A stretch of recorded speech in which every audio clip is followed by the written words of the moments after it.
A sociedade não está sendo representada de fato pela instituição. O governo é para o povo e não para si. Será que existe uma tendência intrínseca à corrupção entre a elite brasileira? No Brasil da democracia, a solução está nas nossas mãos. O ativismo é o que me dá esperanças. Todo mundo falando ao mesmo tempo, todo mundo gritando ao mesmo tempo, mas elas não conhecem os conceitos do que elas estão defendendo.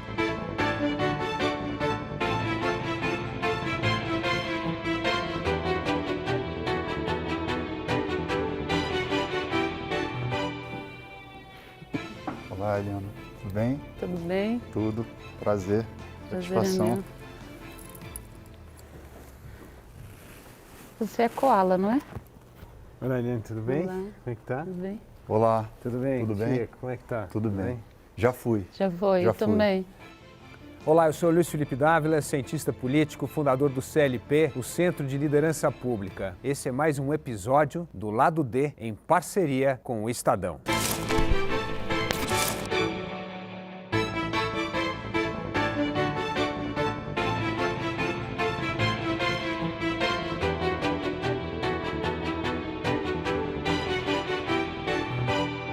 A corrupção é algo que parece que está nas entranhas da sociedade. E aqui, o interessante é abordar esse tema de realidades distintas, como a corrupção mancha a sociedade e atrapalha até o bom funcionamento das instituições, que deveria ser algo muito importante para dar estabilidade. E aí vem aquela questão.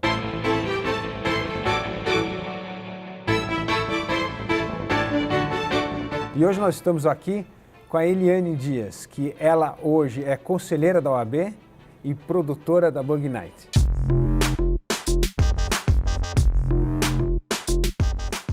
Ser mulher negra é um parto, né? De novo, é um parto diário ser mulher negra nesse país onde a gente está lá embaixo, assim, na pirâmide, né? E depois nós temos o Tico Santa Cruz, que é um músico, banda da Detonautas e também um super ativista. Não seja um imbecil, não seja ignorante, não se importe qual a origem ou a cor do seu semelhante. O que importa se ele é nordestino e você não? O que importa se ele é preto e você branco? O Brasil é um país corrupto porque é pobre ou é pobre porque é corrupto?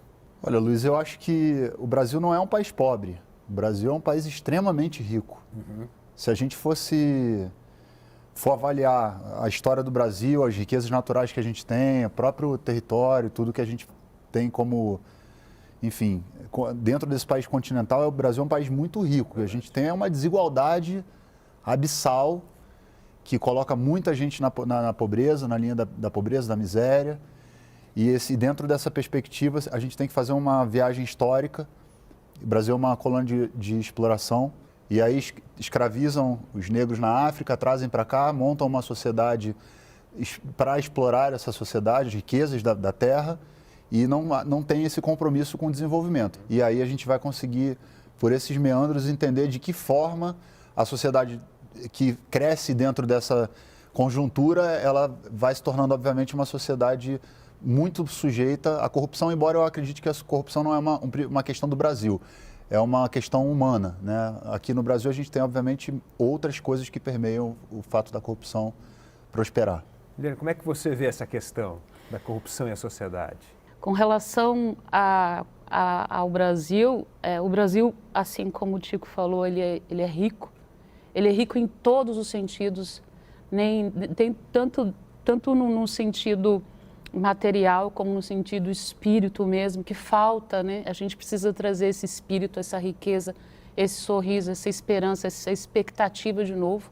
Ele é rico no todo e ele é explorado e está um dos seus piores momentos de administração em todos os sentidos. Será que existe uma tendência intrínseca à corrupção entre a elite brasileira? Ou será que nós estamos trabalhando com sistemas e organizações que precisam ser revistas para que esse processo seja atenuado? Eu tendo a achar que o caminho melhor para nós olharmos essa situação não é ver a corrupção como um produto da pobreza, e nem como uma expressão da pobreza, mas ver a corrupção também como um produto, uma expressão de nossos sistemas políticos institucionais que são inadequados. Mas as eleições foram organizadas de tal maneira que elas eram eleições muito caras. Isso criou entre políticos e empresários interessados no Estado. Essa associação, no meu entender, foi muito maléfica, porque você estabelece compromissos dos políticos vencedores com aquelas empresas que os protegeram e os financiaram. E, evidentemente, que existe a necessidade de pagar isso depois das eleições. Vocês acham que tem uma ligação entre as instituições não funcionarem bem e essa história da desigualdade, do racismo? Qual é o peso, na verdade, que eu queria saber, das instituições para corrigir erros históricos? Eu que fiquei tanto tempo ligada diretamente na instituição, eu acho que a responsabilidade da instituição é de 90%. Né? Eu acho que é muito grande. O peso da instituição, ela é muito grande. Quer dizer, uma instituição que funciona, trabalha, pensa no bem comum, poderia consertar várias. E você que teve essa experiência prática, né, na Assembleia. Com certeza, porque a gente vê quando um líder se posiciona de forma negativa, existem muitas pessoas que vão atrás desse líder que se posiciona de forma negativa. Muitas pessoas acreditam. Se 200 milhões de pessoas, ou sei lá, 100 milhões de pessoas colocaram um líder naquele lugar, você vai duvidar da palavra dele? Tanta gente acreditando naquele líder e você não vai acreditar? E se ele se posiciona daquela forma incorreta, o que vai acontecer? O que vai acontecer, eu vou ficar na dúvida, será? Mas tanta gente acredita nele, só eu que não vou acreditar? Então a instituição ela tem essa responsabilidade de ser honesta, de ser correta, de falar a coisa certa, de fazer as coisas certas. O governo é para o povo e não para si. Tico, como que você vê esse papel das instituições? A instituição ela é feita por pessoas. E aí a gente tem que entender, dentro do processo de construção dessas instituições, em que pilares eles estão erguidos, né? Por exemplo, a questão do racismo é uma questão muito importante, da estrutura que a gente tem, uma estrutura muito racista no Brasil. Se for pegar, por exemplo, o próprio Poder Legislativo, e eu te perguntar se existe algum autor, algum legislador negro por onde a nossa legislação se pauta para poder, na hora de julgar, por exemplo, ter um olhar em relação a essa questão, a gente tem esse olhar? Eu acredito que não. Quando a gente olha para os espaços de poder, por exemplo, a gente olha e vê a representatividade de negros, indígenas, LGBTQIA+, mulheres, etc. Você olha para a instituição, você não vê. A grande maioria dessas instituições são feitas de homens brancos, héteros, de pessoas que já têm de alguma certa privilégio dentro da sociedade, seja através do latifúndio ou através da história da vida da família. Se você pegar o Congresso Nacional, por exemplo, você vai ver que metade do Congresso Nacional são filhos de pessoas que já vêm exercendo esse poder há muitos anos. Essa desigualdade, ela me aparenta ser que a instituição olha só para os próprios interesses. E quando ela olha para os próprios interesses, ela negligencia todo o resto. E se você não tem essa equidade de forças lá dentro para poder equilibrar, fica um vácuo ali, onde a sociedade não está sendo representada de fato pela instituição. Então, até que isso seja modificado, me parece bastante difícil de perceber que vai haver alguma diferença no trato da instituição para com o cidadão, né? Agora, esse também é um pouco o papel do ativismo, né? A gente tentar mudar essa instituição por forma de pressão, por forma de organização social, por forma do voto mais consciente. Tem várias formas de fazer isso. Vocês acreditam que esse ativismo está tendo um papel importante nesse momento em resolver algumas questões estruturais no Brasil? Ou vocês acham que nós continuamos cometendo os mesmos erros do passado e, portanto, não progredindo? Não, o ativismo é o que dá esperança para a gente, né? Para mim, por exemplo, o ativismo é o que me dá esperança. Se nós não tivéssemos os ativistas, as ativistas, esse povo que vai, que luta, que não aceita, que não é submisso, que que para pensar, que analisa, que vê, que vai para a luta, né? Eu acho que eu teria morrido de tanta tristeza, né? Porque é muita coisa errada, né? Você vê sempre pessoas com projetos que querem retroceder e retroceder de forma extremamente agressiva. Eu sou ativista 24 horas, o ar que eu respiro é fazendo ativismo. Eu acho que com a boca fechada eu estou sendo ativista, né? Não aceito as coisas erradas de forma nenhuma. E as pessoas às vezes falam assim, seu filho usa escola pública. Não, meu filho não usa escola pública, nunca usou escola pública. Minha filha também não fez faculdade pública, não tem direito à cota, porque quem tem direito à cota é o negro que estudou na escola pública. O negro que estudou em escola particular, ele não tem direito à cota. Meu filho usa dentista particular, médico particular, e ainda me perguntam, por que você faz ativismo se você não usa nada do governo? Porque não adianta nada eu ter e o filho do vizinho não ter, entendeu? Não adianta nada meu filho ir para uma universidade e a filha da vizinha não ir para uma universidade, e uma pessoa de uma comunidade não ter oportunidade. Pobre é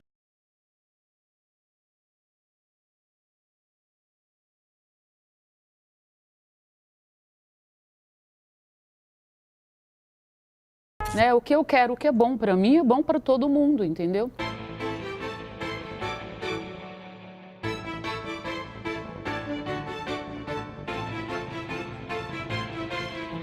Amadureça, né? Deixe de ser tão infantil, tão ingênuo, tão milagroso, porque nós somos um povo milagroso, né? Nós somos um povo que o tempo todo demonizando o nosso passado, foram os portugueses que nos fizeram assim, se os holandeses, os ingleses, os franceses tivessem nos colonizado, seríamos melhores, o que é uma grande ilusão, porque não haveria Brasil. Isso quando não é racista, né? Foi o sangue africano que nos corrompeu e nos tornou tão preguiçosos e ineficientes, que também é uma demonização do outro de forma racista.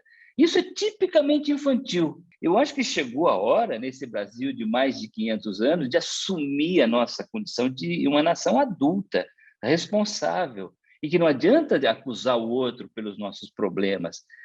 No Brasil da democracia, a solução está nas nossas mãos.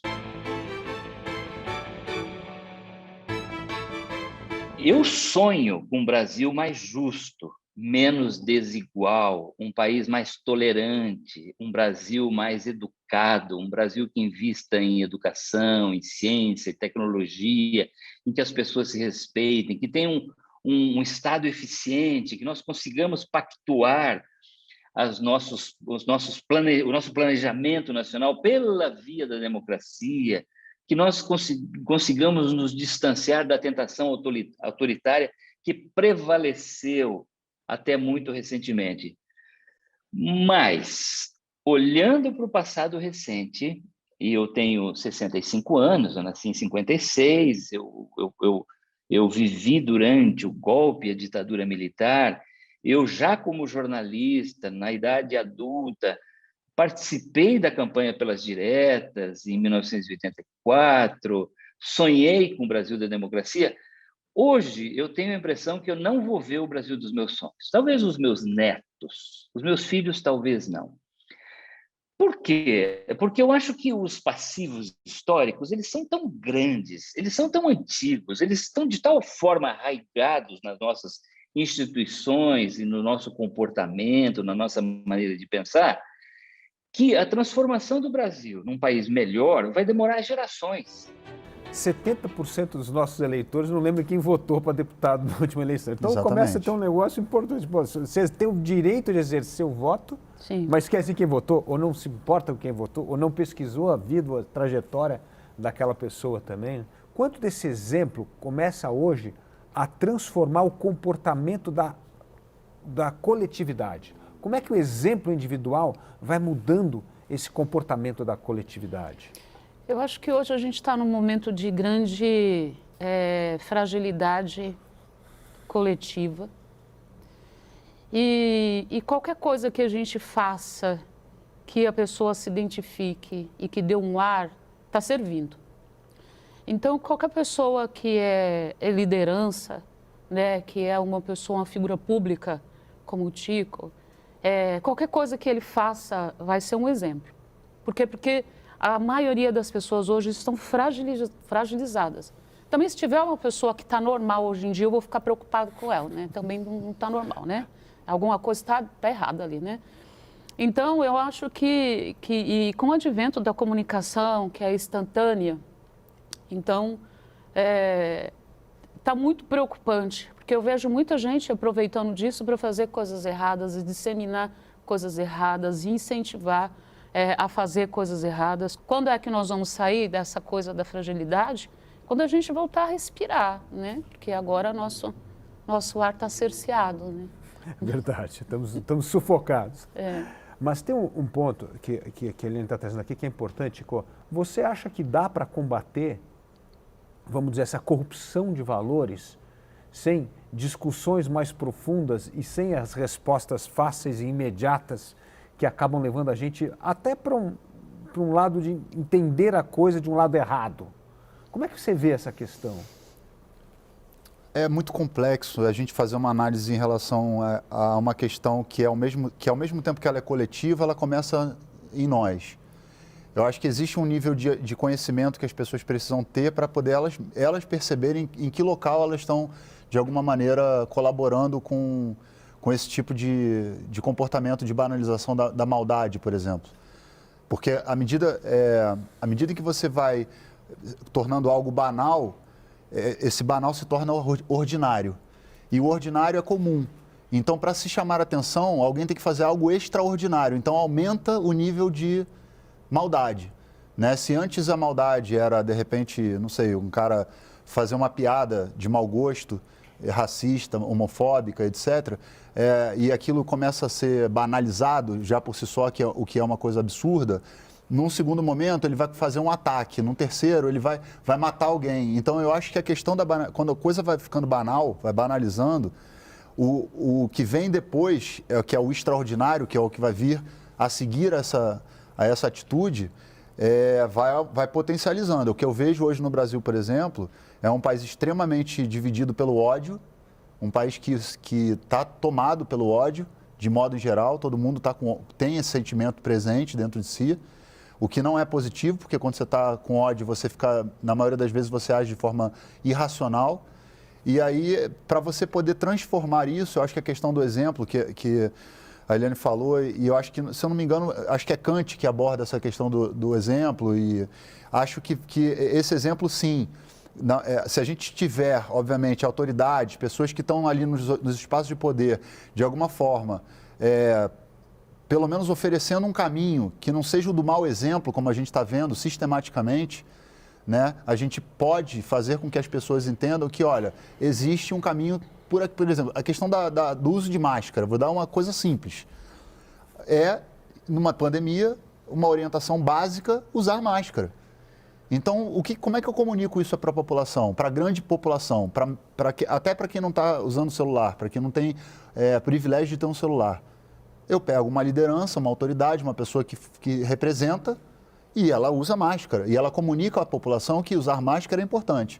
Se essa pessoa não usa máscara e a população recebe uma informação pela imprensa, por exemplo, de que é importante usar máscara, isso gera um sinal trocado na população.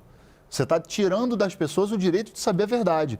E você tem um presidente da República que diz que é honesto, que é isso, que é aquilo, que tem um monte de valores, mas que de fato não coloca nada. Então, se eu pegar o exemplo do presidente da República, por si só já é um mau exemplo para as pessoas nitidamente não conseguirem identificar qual é o sinal que a gente tem que seguir. É o da ciência ou é o do presidente mostrando uma caixa de cloroquina para uma ema? Excelente, muito bom. O exemplo pessoal, o ativismo, são coisas fundamentais para mostrarmos os valores que nós prezamos. E os valores que nós prezamos é a base para começar a criar o mínimo denominador comum do diálogo, do entendimento, do fim da polarização e do radicalismo que tanto vem sufocando a sociedade. E parte desse nosso exercício é transformar essas instituições, por meio do exemplo, do ativismo, em instituições que servem o bem comum e não interesses particulares. Portanto, o nosso esforço é ter pessoas com essa atitude, ativismo, com a coragem para desafiar dogmas, mudar as instituições e restabelecer o entendimento e o diálogo, porque sem pluralidade, tolerância e civilidade, a democracia e a liberdade não imperam.